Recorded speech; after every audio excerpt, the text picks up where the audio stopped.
있다가 이제 학원의 도움을 받아야지 뭐 이렇게 오는 친구들도 있는데요.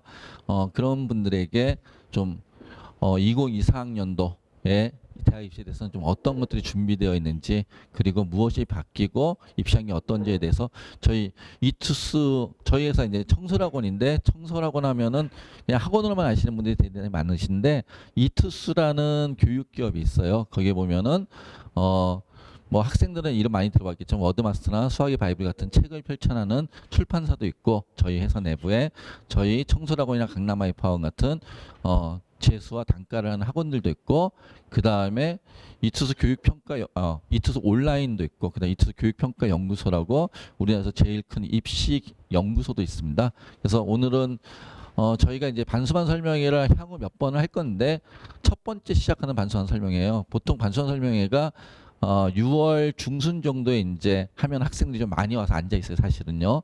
근데 그때는 제가 아마 혼자 하게 될 것 같고, 오늘은 좀 처음 강북청소년에서 그래도 올해 반수반 설명회를 시작하는 입장에서 제가 좀 어렵게 스케줄이 좀 구하기 힘든 우리 이투교육평가연구소장의 김병준 소장님을 좀 모셨습니다. 그래서 1부에서 2024학년도 바뀌는 대학 입시 환경에 대해서 좀 말씀을 해주실 거고요.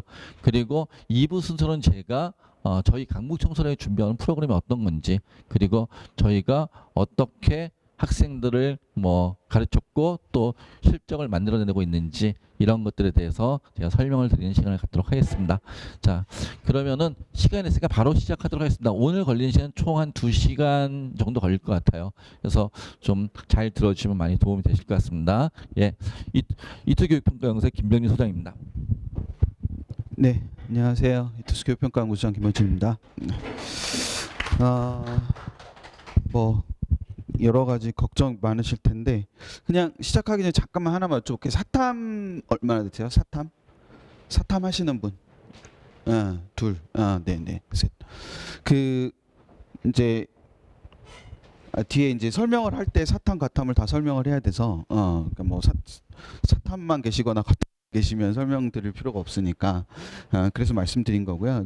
제목에서 보시는 것처럼 일단은 작년 수능의 흐름이나 결과가 굉장히 중요합니다. 작년 수능의 결과를 통해서 올해 수능을 예측해 볼 수 있는 부분들이 있어서 작년 수능에서 주목해야 되는 부분에서 대해서 제가 몇 가지 말씀을 드릴 거예요. 2가지 정도 아마 말씀드릴 수 있을 것 같은데 그 정도 말씀드리고, 올해 나타나는 환경의 변화가 이미 이제 전형계획안 나올 때 나왔던 환경의 변화도 있지만, 얼마 전에 이제 4월 말에 또 환경의 변화가 하나 있었죠. 해마다 지금 4월 말에 정원 관련해서 변화가 좀 있습니다. 정원 관련해서 변화가 있기 때문에 이제 그 부분하고도 조금 생각을 해서 보시면 되지 않을까 싶습니다. 이제 요게 지금 보시면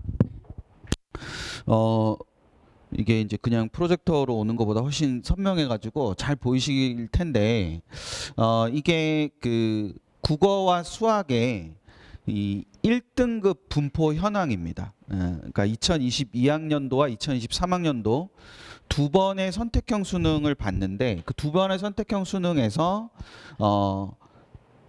국어와 수학의 1등급의 분포입니다. 이게 왜 중요하냐면은 1등급인데 재밌는 거는 점수 개수가 2022학년도와 2023학년도가 다른 걸 보실 수 있을 거예요. 국어는.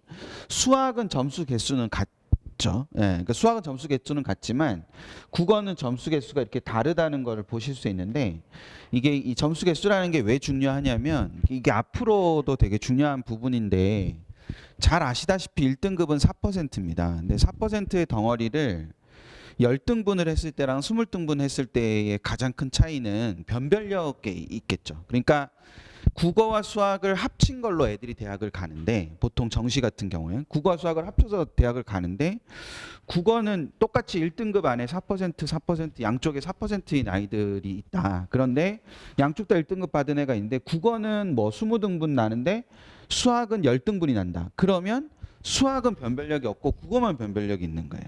그럼 그해 수능에서는 수학을 잘 보내보다는 국어 잘 보내가 훨씬 유리한 결과를 갖게 되는 거겠죠. 근데 만약에 이게 뭐 국어는 12등분인데 수학은 18등분이다. 그러면 이번엔 또 뭐가 더 중요한 역할을 하는 거죠. 수학이 더 중요한 역할을 하는 그런 부분이기 때문에 지금 여기 보시면 이게 18등분이거든요. 2022학년인데 2022학년도에 18등분이 났는데 여기는 지금 11등분이 난 거예요. 그럼 이제 국어 자체는 18등분이 났고 수학은 11등분이 났으니까 저걸 정시적인 관점에서 해석하면 원서 쓰러 가면 수학은 다 동점자라는 의미가 됩니다. 왜냐하면 애들이 원서를 쓸 때 점수 차이가 많이 나는데 원서를 쓰지 않지 않습니까? 그러니까 점수 차이가 다 조밀한 데서 쓰는 거니까 수학은 다 동점자인데 국어는 동점자가 아닌 상황이 생기는 거죠. 이제 그래서 2022학년도는 국어가 굉장히 중요했던 시기였던 거예요. 근데 2023학년도에 오면은 얘는 9등분이고 얘는 11등분이니까 똑같이. 예, 그러니까 국어는 동점자지만 수학은 동점자가 아닌 상황이 생기겠죠. 근데 9등분, 11등분이니까 아까 2022학년도 봤던 18등분과 9등분, 11등분의 차이만큼 차이가 생기진 않지 않습니까? 그러니까 국어와 수학을 골고루 잘하는 애들이 조금 더 의미가 있는 그런 구조가 돼 왔다. 그럼 2024학년도는 어떨까라는 거를 생각을 해봐야 되는 거잖아요. 그러니까 이게 선택형 수능이라는 게 첫 해는 저런 오류가 생길 수 있었죠. 국어처럼. 그러니까 이렇게 오류가 생겼다는 게 저게 너무 많이 벌어진 상태거든요. 너무 많이 벌어진 상태고 또 하나 우리가 보통 생각할 수 있는 게 이 맨 꼭대기 점수입니다. 맨 꼭대기 점수. 그 맨 꼭대기 점수가 뭐냐면 국어는 언매 만점 점수고요. 2022학년도나 2023학년도 똑같이 언매 만점이고 수학은 미적 만점입니다. 그러니까 뭐 확통은 여기 보이는 것처럼 만점을 받아도 142가 되는 거예요. 전년도 같은 경우는. 근데 미적을 만점 받으면 145가 되는 구조가 되는 거죠. 그러니까 그런 구조가 되는 거라서 뭐 이 점수는 확실하지 않습니다. 그냥 추정되는 점수인데 중요한 게 이제 그 부분에 있는 게 아니라 여기서 149와 147의 구조가 있고 여기는 134와 여기는 145의 구조가 있지 않습니까? 그러면 저게 국어가 149에서 134가 됐다고 해서 굉장히 국어의 영향력이 떨어졌다라고 작년에 굉장히 많은 사람들이 처음에 설명을 했는데 그러니까 그 말은 잘못된 말이거든요. 그게 아니라 여전히 9등분이 나는 거지 않습니까? 이게 저 표준 점수 최고점이 몇 점이냐가 중요한 게 아니라 이게 몇 등분이 나느냐가 중요한 거야. 근데 문제는 어디 있냐면 국어와 수학의 차이에 있어요. 그러니까 국어와 수학이 149, 147이었으니까 얘네는 얼추 비슷하잖아요. 예. 근데 얘는 134와 145니까 얘는 차이가 좀 많이 나지 않습니까? 그러니까 이게 실질적으로는 대학을 갈 때는 중요하지 않아요. 근데 언론에 비칠 때는 국어를 난이도 조절에 실패했다라고 받아들이게 되죠. 무슨 말인지 이해되시나요? 그러니까 실제로 대학을 원서를 쓸 때는 아무 문제가 없다는 거죠. 그러니까 국어는 9등분 나고 수학은 11등분 났으니까 사실은 그냥 그 9등분, 11등분 가지고 얼추 비슷하게 맞춰서 원서를 쓰면 돼요. 그러니까 최악의 상황은 오히려 2022학년도처럼 18개, 11개 이렇게 차이가 났을 때 훨씬 더 최악의 상황이거든요. 근데도 시장이나 언론은 이 134와 145의 격차만 생각을 한단 말이죠. 그러니까 평가원의 입장에서도 이 개수를 조절하는 것보다는 저거를 움직여야 되겠다는 생각을 많이 하게 되는 거죠. 무슨 말인지 납득은 되시죠? 그러면 저 점수를 어떻게 움직일 거냐? 그래서 이제 결론으로 말씀드리면 이건 놔두고 올해 평가원이 초에 발표를 하면서 국어와 수학의 격차가 너무 컸다는 얘기들이 많아서라고 얘기를 했어요. 그러면 그 국어와 수학의 격차를 뭐 하겠다는 얘기인 거예요. 줄이겠다는 얘기예요. 그럼 줄이려면은 어떤 문제가 지금 있냐면 선택형 수능을 하면서 조금 바뀌긴 했는데 기본적으로 이 최고점이라는 건요. 원점수 평균에 반비례해요. 그러니까 원점수 평균이 내려가면 표현점수 최고점이 올라간다고 생각하시면 돼요. 그러면 이게 134로 떨어졌다는 얘기는 원점수 평균이 뭐 했다는 얘기죠? 올라왔다는 얘기예요. 그러면 둘 중에 하나지 않습니까? 국어의 평균을 떨어뜨려서 저걸 높이거나 수학의 평균을 높여가지고 이거를 내리거나 둘 중에 하나를 선택하겠죠. 그런데 수학은 평균을 움직일 수가 없어요. 왜 그러냐면 수학의 평균을 움직이는 계층은 수학 문제를 풀지 않거든요. 그러니까 이게 기본적으로 뭐냐면 수학, 그러니까 모든 과목의 평균을 움직이는 계층은 그들은 잘 모르지만, 그러니까 수능에서 제일 중요한 계층은 평가원에서 제일 중요하게 보는 등급대는 5등급입니다. 그들이 모든 걸 다 좌지우지하기 때문에. 그러니까 그들이 한 문제를 더 틀리면 표준 점수가 올라가고 불수능이 되는 거고, 그들이 한 문제를 더 맞추면 표준 점수가 내려가고 물수능이 되는 거예요. 그러니까 그 5등급이 되게 중요한데 수학의 5등급을 받는 친구들 중에 최소 절반 이상은 문제를 풀지 않거든요. 찍고 자는 애들이. 그렇기 때문에 이걸 조정하기가 되게 어려운 거예요. 그러니까 국어는 지금 두 번의 수능에서 130, 149, 134로 변화가 있지만 얘네는 147, 145니까 거의 그 범주 안에서 돌지 않습니까? 그러니까 이게 변화가 힘드니까 그러면 국어를 뭐 하는 방법밖에 없어요. 올리는 방법밖에 없어요. 그럼 국어가 어려워지는 방법밖에 없는 거예요. 언제 대비? 2023학년도 대비.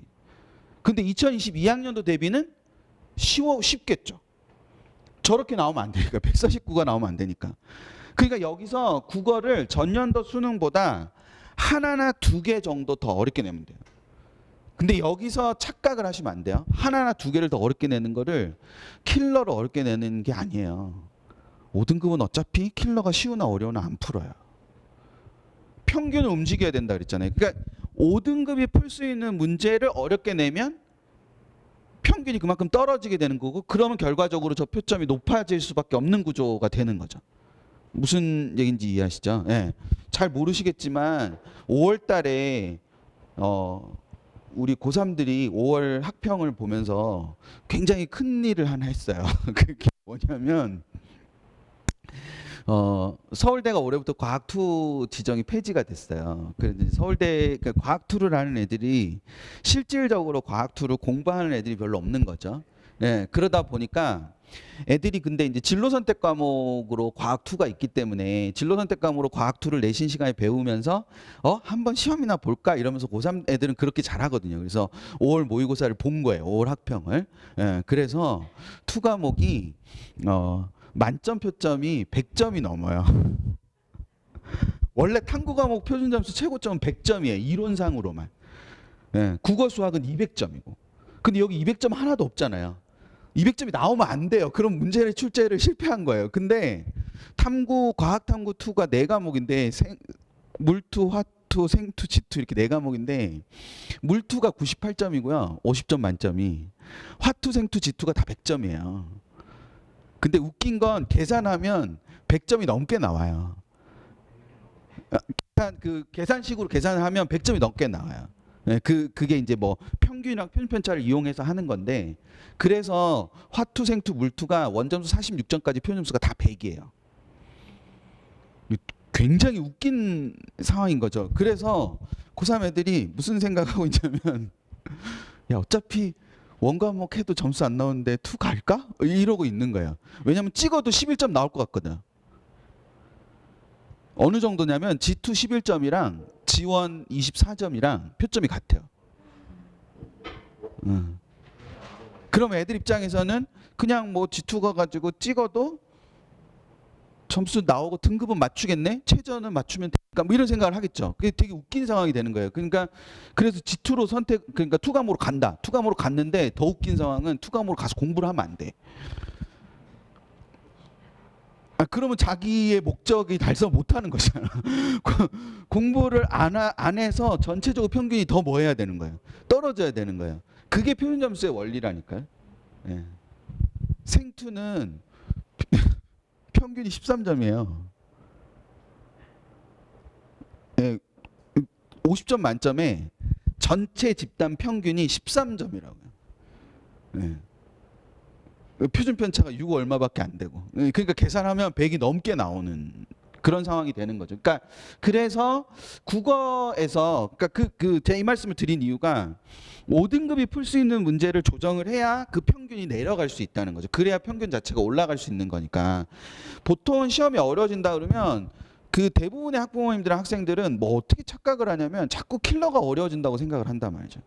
킬러가 어려워지는 부분이 아니라 그 5등급이 풀 수 있는 문제를 어렵게 내는 거고, 더 나아가서 그러면 그걸 통과한 애들도 변별을 줘야 될 거 아닙니까? 그냥 평균만 낮춘다고 이게 점수가 벌어지는 게 아니라 여기서 중간중간에 이렇게 벌어질 필요가 있잖아요. 그래서 선택한 방법이 여기입니다. 그러니까 킬러를 가는 데까지 과정을 어렵게 만드는 거예요.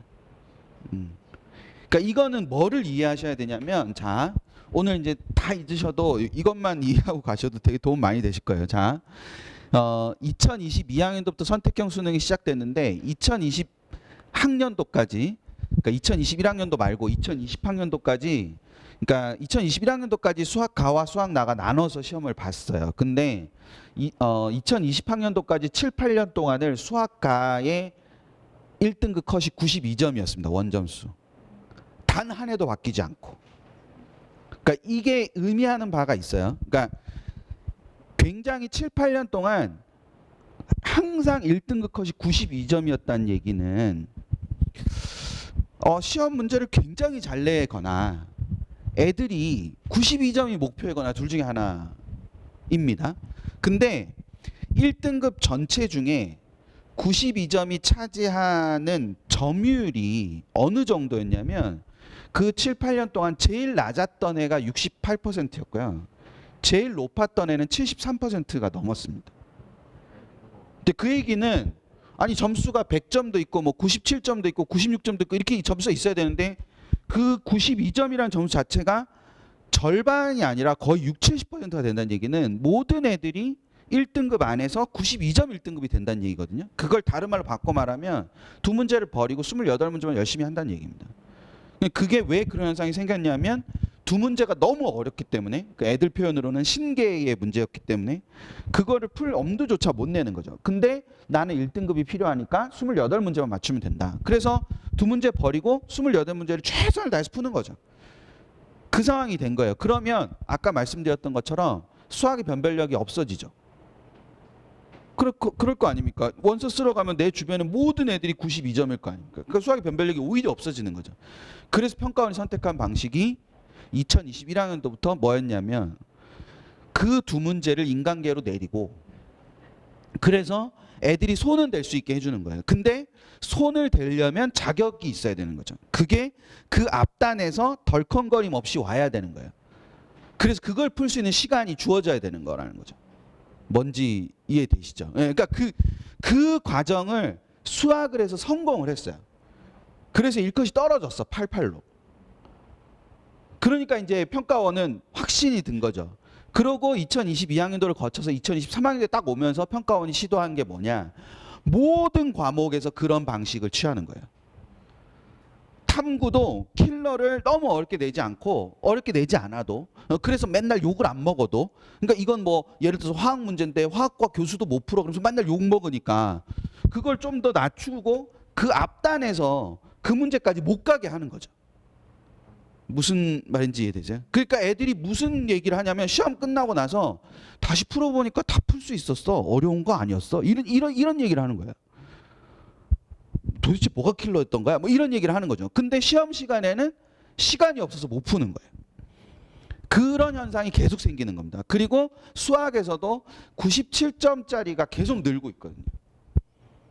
원래 97점짜리가 없어야 돼요. 수학은 4점이 어렵기 때문에. 그러니까 196, 92 이렇게 가야 된단 말이에요. 근데 그게 아니라 97점이 해마다 계속 증가하고 있는 이런 현상들을 보면 결과적으로는 킬러까지 가는 과정이 얼마나 중요한가, 이 부분을 생각을 되게 많이 해야 된다. 그래서 반수를 다시 하게 될 때 제일 먼저 해야 되는 거는 작년에 점수가 안 좋았으니까 킬러를 열심히 해가지고 점수를 잘 받아야겠다, 이런 인식 자체를 빨리 집어치는 거예요. 사실은 그게 아니라 제일 먼저 해야 되는 건 뭐냐? 내가 안다고 생각하는 게 진짜 아는 게 맞나? 두 번째, 근데 그 아는 걸 빠르고 정확하게 풀 수 있냐?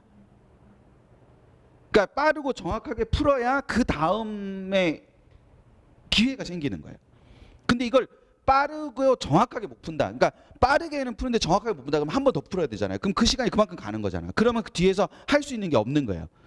이건 시간만 주면 할 수는 있는데, 뭔지 이해하시죠? 그러니까 굉장히 많은 애들이 국어로 예를 들면 맨날 킬러는 국어의 모든 변별력은 당연히 독서에 있습니다. 그러니까 애들이 맨날 독서 공부만 하거든요. 그래서 문학 공부하라 그러면 선생님 저 문학은 안 틀려요.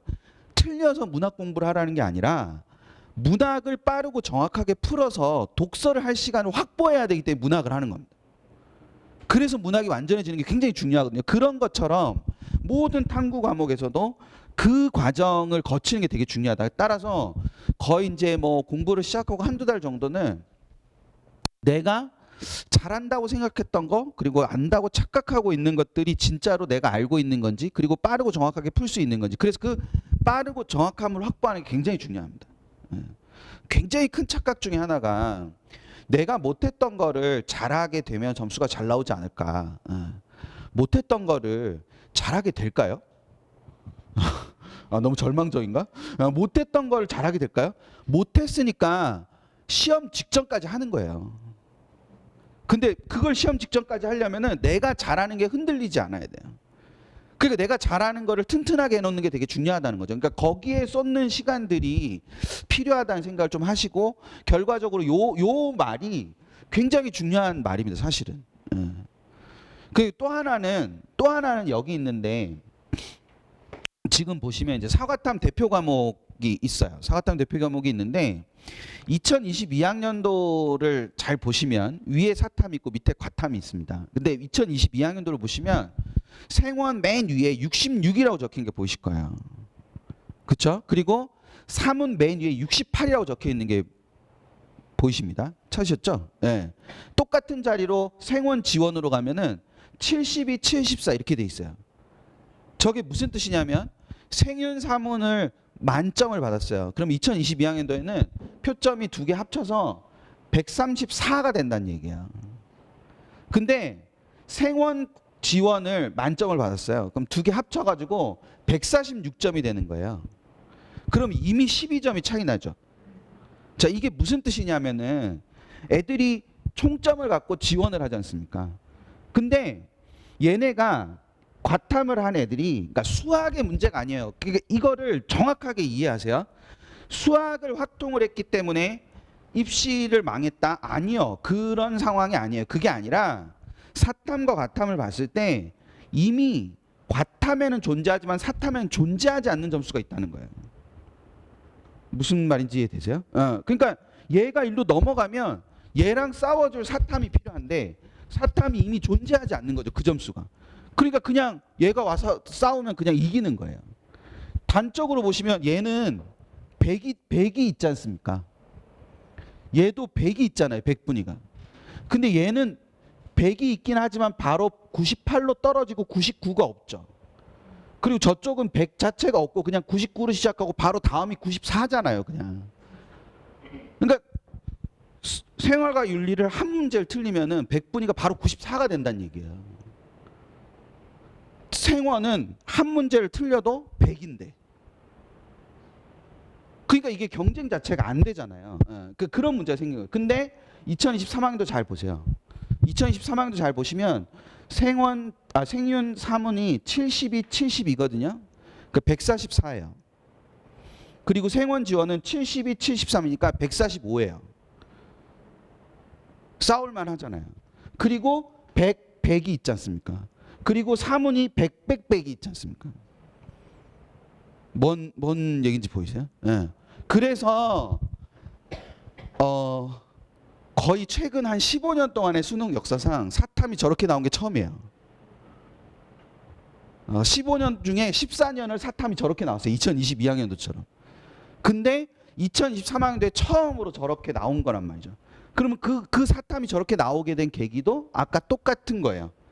킬러로 가기 전까지의 과정이 뭐해지는 거예요? 어려워지는 거예요. 그러니까 애들이 문제를 풀다가 이건 내가 고민도 안 하고 답을 내던 건데 하고 이미 쫄리는 거죠. 거기서 이미 멘탈이 나가는 거예요. 마치 이제 애들이 그 수학 좀 하는 애들이 1번을 손을 대는 순간 수학을 망치거든요. 애들이 수학 좀 하는 애들이 겉멋들하고 앉아가지고 맨날 1번을 눈으로 이렇게 풀거든요. 근데 문제가 안 풀리기 시작하면 이렇게 손을 대거든요. 그럼 오늘 끝났다. 오늘 수학은 망이야. 뭐 이렇게 되는 거거든요. 그런 것처럼 이렇게 문제를 풀다가 이거는 평소에는 그냥 쑥쑥쑥 넘어가는 건데 근데 갑자기 여기서 시간이 오래 걸리면 망했다 이런 생각이 드는 거죠. 멍청한 거지. 아, 그럼 딴 애도 어렵겠지 이렇게 생각하고 풀어야 되는데 나만 어렵지 이러고 푸니까 그러고 이제 못 풀고 나와서 보면 1등 컷이 엄청 떨어져 있는 걸 볼 수 있단 말이죠. 그러니까 그런 구조가 되는 거라서 이게 여기서 굉장히 큰 교훈이 생기는 거예요. 얘네가 그러면 과탐을 한 애들이 인문계열로 넘어가고 싶은데 2022학년도에 넘어가도 애들이 없으니까 막 활개를 치면서 다니는데 애들이 여기서 버텨서 막 싸우니까 얘네가 넘어가지를 못하게 되는 거잖아요. 그게 2022학년도와 2023학년도의 큰 차이거든요. 그럼 평가원이 그걸 봤으니까 그리고 사탐을 드디어 성공했으니까 2024학년도도 여전히 뭐 할 가능성이 높다는 거죠. 2023학년도처럼 낼 가능성이 굉장히 높다는 거예요. 뭔지 이해하시죠? 예. 근데 또 하나 중요한 지점이 여기거든요. 여기 이 부분을 잘 보시면 제가 생각하기에는 진짜 중요한 지점인 것 같습니다. 제 생각에 46, 45, 44 원점수 46, 45, 44 저 세 개의 점수를 굳이 놓는 이유는 세 개는 모두 두 문제를 틀린 겁니다. 이해하시죠? 네. 46이라 하면 2점짜리 두 개를 틀린 거고 45는 2점짜리 하나가 3점짜리 하나 틀린 거고 44는 3점짜리 두 개를 틀린 거예요. 그러니까 우리가 흔히 얘기하잖아요. 거기 가려면 몇 개 틀려야 돼? 뭐 그게 되게 의미 없는 거예요. 왜 의미가 없는지 보세요. 여기에 2점짜리랑 3점짜리 하나 틀리면 1.66%예요. 이게 무슨 말이냐면은 50점부터 45점까지가 사회문화 전체 수험생의 1.66%만 있다는 뜻이에요. 근데 똑같이 두 개 틀렸는데 2점짜리가 아니라 3점짜리 하나를 더 틀리잖아요. 그러면 3.03%가 되니까 1.4%가 있다는 얘기예요. 그 한 점수에. 그러면 45냐 44냐에 따라서 엄청 뒤로 뭐 하는 거예요? 밀리는 거잖아요. 그게 얘네도 그렇죠? 얘네도 46, 45, 44를 보시면 44일 때 확 뜨는 게 보이시죠? 네. 사실 46은 되게 어려운 점수거든요. 어려운 3점을 다 맞추고 2점짜리 두 개 틀려야 되니까 얼마나 어렵습니까? 그리고 45도 2점 하나 3점 하나 틀리는 거니까 그러니까 굉장히 많은 애들은 그냥 44를 받는 거예요. 근데 거기서 한 1점을 더 받거나 아니면 한 문제를 더 맞히게 되면 굉장히 다른 세계가 된다는 걸 지금 아실 수 있을 거예요. 근데 그게 사문과 지원의 문제가 아니라 얘네도 똑같잖아요. 0.9, 1.9, 2.6이니까. 그리고 여기도 3.14, 4.54, 6.86이니까 저희 굉장히 중요한 지점인 거예요. 그러니까 탐구의 마지노는 45입니다. 그러니까 다시 공부를 할 때 탐구의 최소한의 마지노는 45고 45 이상이 돼야만 의미가 있을 수 있어요. 심지어 이렇게 문제가 됐던 해에도 자 보세요. 46, 45, 44 보시면 44에 가면 확 뜨는 게 보이시죠? 구조 자체가. 여기는 45에서 확 뜨고 45랑 44가 묶였어요. 뭔지 보이시죠? 그러니까 기본적으로는 하나나 두 개를 틀리는, 그러니까 두 개까지가 끝인데 그게 3점짜리 두 개면 안 된다.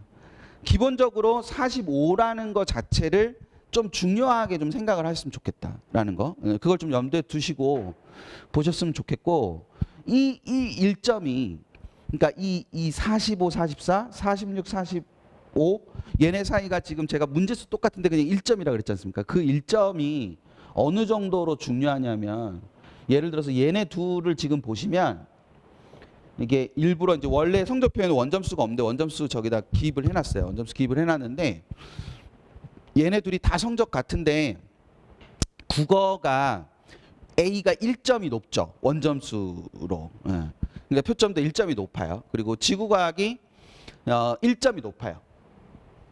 근데 이제 지구과학이 1점이 높은데 재밌는 거는 표점은 1점밖에 차이 안 나는데 백분위는 2점 차이 나죠. 뭔지 보이시죠? 그러니까 44부터는 이게 막 점수 1점당 애들이 막 뭉태기로 있는 거예요. 그러니까 얘가 2점이나 차이가 나잖아요. 그러니까 근데 그 앞쪽으로 가면 백분위가 같을 수도 있거든요. 무슨 말인지 이해되시죠? 그러니까 그런 상황이 되는 거예요. 그래서 얘네 둘이 고대 공대를 쓴다. 그러면 이런 패턴상 하나는 붙고 하나는 떨어진 걸 갖고 왔겠죠, 제가. 당연히 그럴 거 아닙니까? 그러니까 얘네 둘이 고대 환산 점수를 보면 얘는 667.36이 되고 얘는 663.55가 돼요. 고대 전전을 쓰면. 그러니까 분명히 그러니까 틀린 개수 똑같을 거거든요, 얘네. 2점짜리 틀렸냐, 3점짜리 틀렸냐만 차이 나고 틀린 개수 똑같을 거예요. 그렇지만 얘네 환산 점수로 거의 4점 가량이 차이가 나는 거잖아요. 그래서 얘는 붙고 얘는 떨어집니다. 이제 고대처럼 영어가 만약에 근데 이 1점이 영어일 수도 있잖아요. 아니 90점에서 89점일 수도 있잖아. 그래서 갑자기 2등급이 될 수도 있잖아. 그러니까 그렇게 되면 영어가 2등급이 되면은 얘는 664.36이 돼요. 근데 고대는 영어 반영 비율이 영어 점수 차가 적기 때문에 서울대 다음으로 적기 때문에 이게 별로 차이가 없어요. 근데 만약에 얘가 연대다. 그럼 연대는 이게 자연계는 5.55점이 차이 나고 인문계는 7점 넘게 차이 나거든요. 그러니까 이게 거의 의미가 없죠. 근데 이렇게 보시면 고대 공대가 수학이 88이잖아요. 그렇죠? 예, 수학이 88이고 나머지 다른 과목들을 어떻게 하느냐의 문제에 딸린 거예요. 만약에 뭐 경영 쪽을 하나 보면 이제 이런 점수가 있어요. 얘가 지금 확통이 84예요. 확통이 84인데 엄매를 앞에보다 훨씬 잘 받고 그리고 여기 보시는 것처럼 이제 생윤사문을 보면 생윤사문이 다 1점씩밖에 차이가 안 나요. 예. 근데 백분위를 보시면 2씩 차이가 나죠. 보이시죠? 예, 백분위 2씩 차이가 나잖아요. 그러니까 그런 상황에서 얘가 이제 고대 경영을 쓰면은 똑같이 고대를 쓰면은 얘는 659.67이고 얘는 656.46 이렇게 됩니다. 그러니까 당연히 위에는 붙고 밑에는 떨어지게 되겠죠. 그러니까 저기서 생각하셔야 되는 것 중에 하나는 고대 경영을 가는데 확통이 84여도 된다. 그렇잖아요. 확통을 했기 때문에 입시를 망하는 게 아니라니까요. 딴 걸 못해서 망하는 거지. 그러니까 그거를 생각을 잘 하셔야 되는 거예요. 뭐 똑같이 2등급 하면 얘가 이렇게 나오겠죠. 그러니까 얘도 떨어질 거예요. 영어 2등급이면. 이게 뭐 다른 대학 가면 이 차이가 더 커지는 건 당연한 거고. 이거보다 차이 적게 나는 건 서울대밖에 없으니까. 보통 서울대는 뭐 영어 3등급이어도 가니까. 감점 규모가 적어서. 서울대 영어 3등급일 때 감점 규모나 고대 2등급일 때 감점 규모를 비교하면 고대 2등급이 더 클걸요. 그러니까 그런 상황이라서 이제 이런 패턴들을 좀 생각했을 때 그러니까 그 1점이 사실은 굉장히 중요한 거죠. 어떻게 보면. 그러니까 그 한 문제 더 맞추기 위해서 반수하는 거다라고 생각하셨으면 좋겠다. 그러니까 굉장히 많은 걸 올리는 게 아니라 그것만 올려도 그런 상황이 된다는 걸 좀 생각을 해두시면 될 것 같고.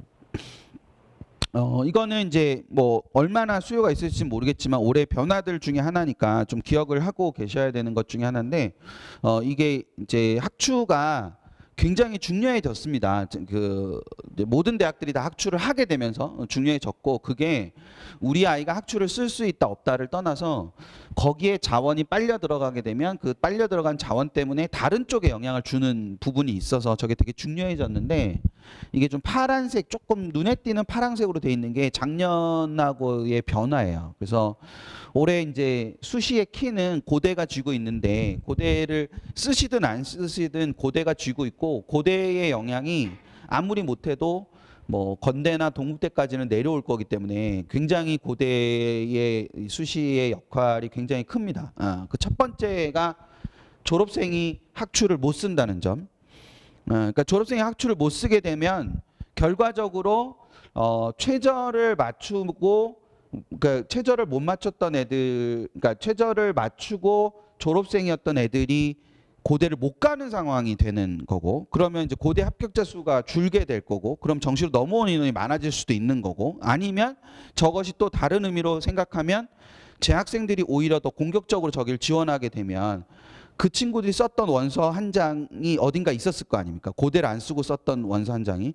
그럼 거기가 또 비게 되는 현상이 생기겠죠. 그런 여러 가지 측면들이 있어서 고대 저 졸업생이 안 되는 저 순간 자체가 굉장히 중요합니다. 물론 이 뒤에 나오겠지만 고대가 200명 넘게 인원을 줄인 것도 굉장히 큰 변수인 거죠. 그러니까 그 학주에서 200명이 넘게 줍니다, 인원이. 그러니까 그것도 굉장히 큰 변수여서 그런 측면이 하나가 있고, 또 하나는 여기 있는 것처럼 인문계열 중심으로 최저가 완화되는 것들이 있습니다.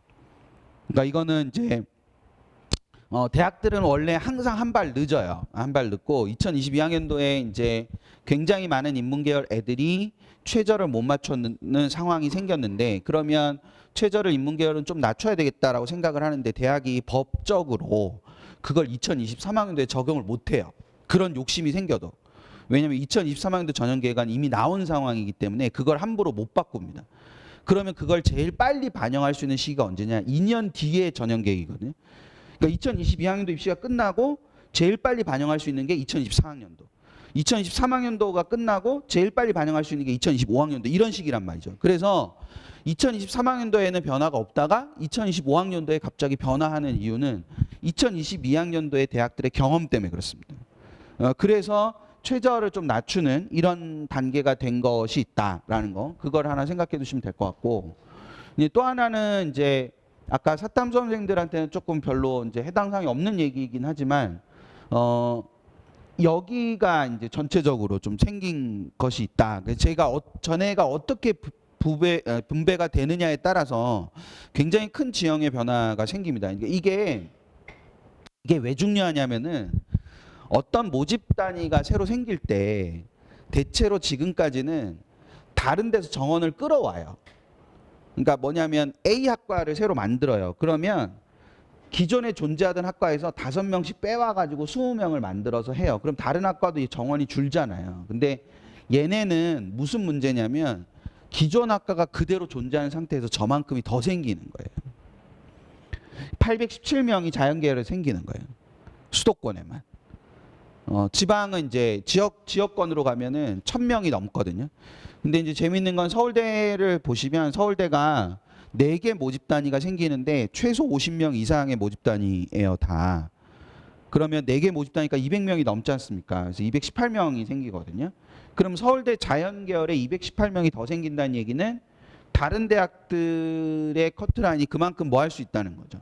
내려갈 수 있다는 걸 의미하는 거기 때문에 저희 굉장히 의미 있는 거라는 거예요. 근데 만약 저게 다른 학과에서 정원을 데리고 와가지고 218명을 만드는 거면은 결국에 서울대 총원은 똑같은 거니까 그게 별 문제가 안 될 수 있는데, 다른데 똑같이 놓고 쟤네가 생기는 거니까 그 부분에 차이가 있습니다. 근데 이제 조심하셔야 되는 건 이거는 계약학과가 아닙니다. 이건 계약학과가 아니라 그냥 첨단 분야의 학과고, 단지 이제 2024학년도에 전형계획 발표할 때, 그러니까 지금까지 알려지지 않았던 계약학과가 하나 더 있는데, 그게 이제 지능형 소프트웨어라고 성균관대의 삼성전자와 지능형 소프트웨어 쪽에 계약학과가 하나 더 생깁니다. 채용 조건형 계약학과가. 저거는 2024학년도 전형계획안 발표할 때는 없었던 학과고 올해 이제 승인이 난 학과입니다. 그러니까 올해 모집부터 하긴 하는데, 그래서 성대는 이제 2개가 되는 거죠.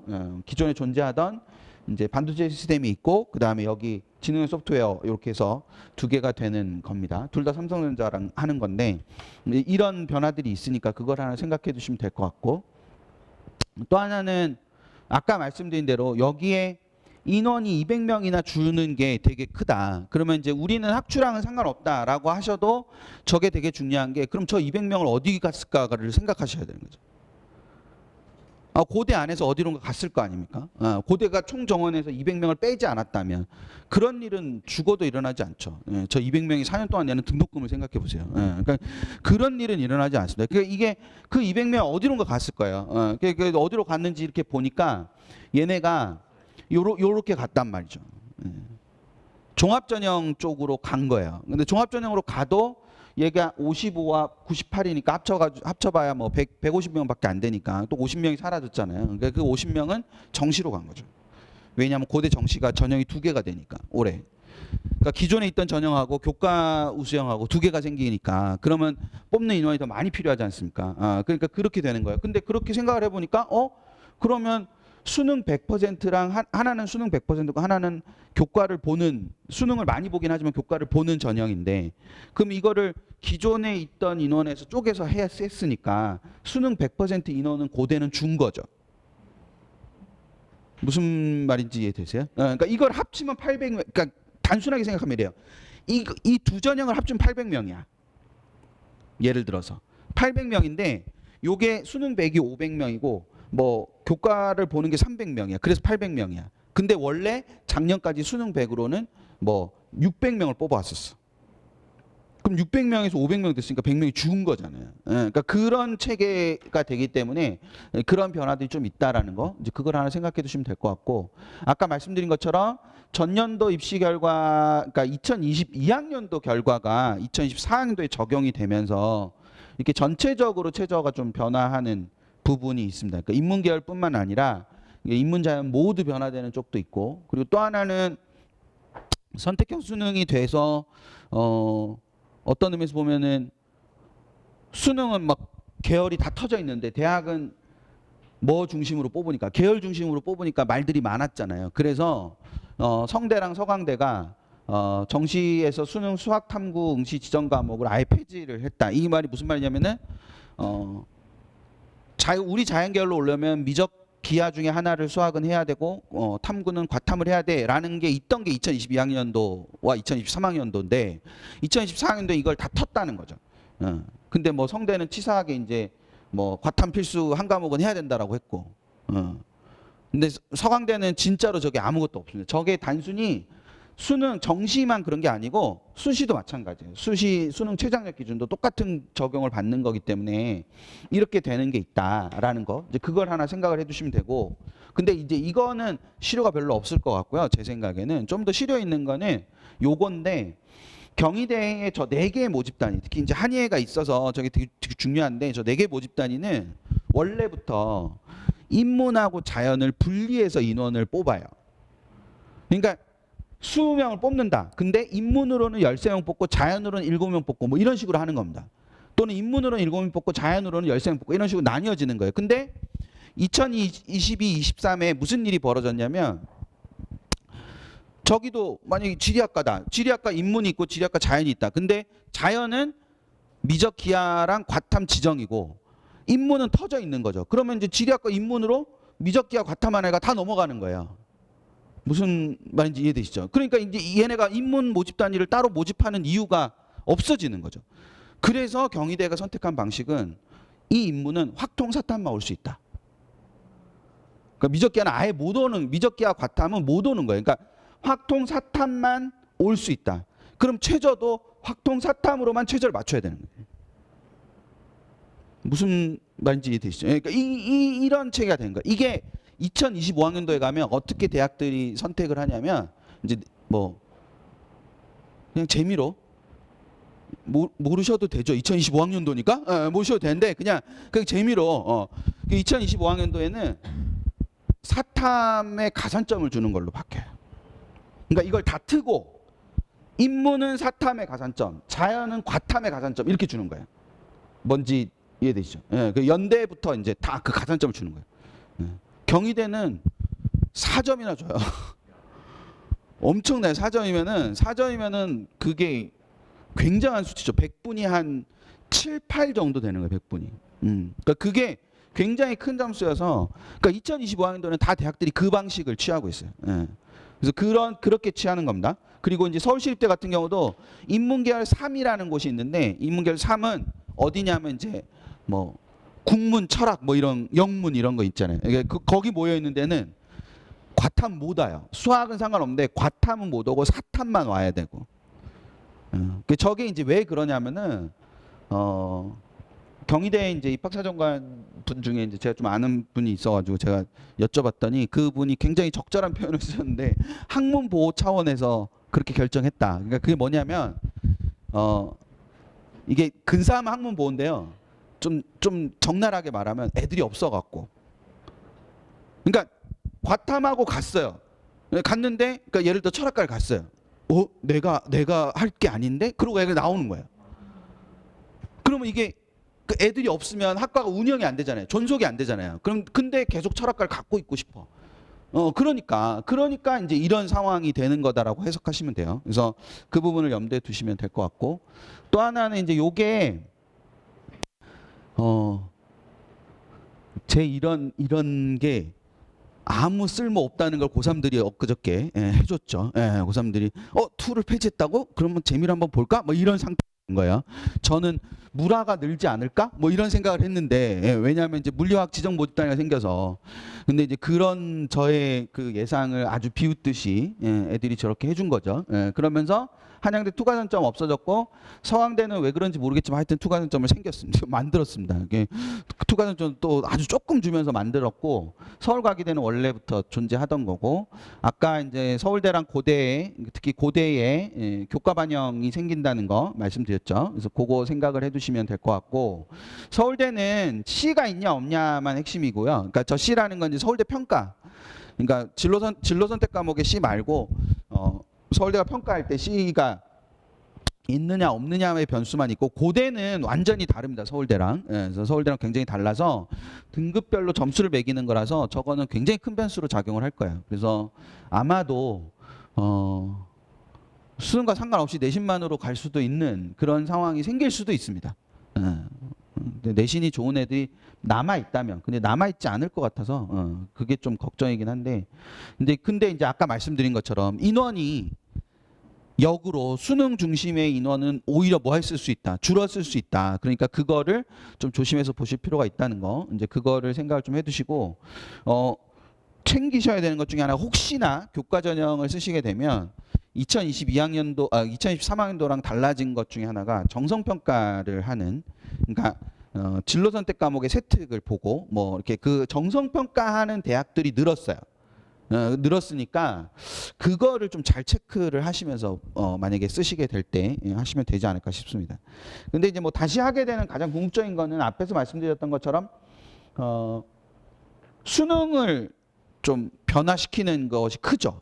수능을 변화시키는 것이 크기 때문에 그걸 위해서 이제 학원에서 어떤 것들을 준비하고 있는지는 원장님께 들으시면 되는데 아까 말씀드렸던 것처럼 궁극적으로는 킬러를 까지 가기 전까지의 과정이 굉장히 중요하다. 그러니까 그거를 완전하게 만드는 게 가장 중요한 핵심이라는 점을 생각하시면서 준비를 하시면 되지 않을까 싶습니다. 그러면 저희 박주원 원장님하고 2부 들으시면 되겠습니다. 감사합니다.